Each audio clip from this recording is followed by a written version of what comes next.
Y'all, why did this Fulton County jail inmate bite off a piece of the ear of a deputy? Yes, y'all. This happened Friday, April the 7th. And I have not been able to find the news story from reporter Morris Diggs. He's so wonderful. Maybe he's still gathering information. But anyway, so it's reported that the fellow deputies took the deputy to Grady Hospital. Now, whether they were able to reattach the piece of the ear or not, I'm not sure. I'll let you know. Now, you all know we've been really bringing these stories, Fulton County, because it just keeps coming out. As I said, no, it's nothing new, y'all. But because these inmates are recording everything, it's getting out. And now everything is just being blown up, okay? From the deputy who had an inappropriate relationship with the inmate, from the deputy who was opening doors to let another inmate basically run the jail and assault other inmates, okay?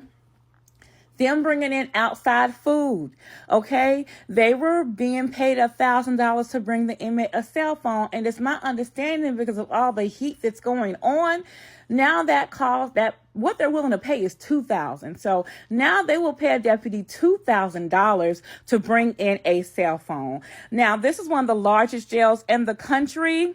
Okay, but they've been having problems for a while. Okay, now case in point, Reynard Trotman, another deputy that was fired and arrested for opening cell doors for an inmate to be assaulted. Now, while he was a Fulton County deputy, guess what county he previously worked at? Clayton.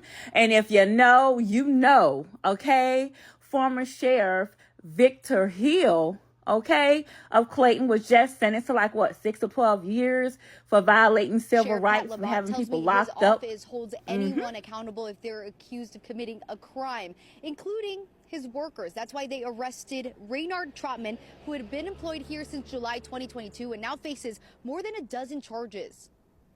These are the charges fired Fulton County Detention Officer Reynard Trotman now faces after Sheriff Pat Labat says Trotman provided access for inmates to assault another detainee. He says Trotman was the only worker with that access at the time. Failed to render aid, failed to uphold, do their job.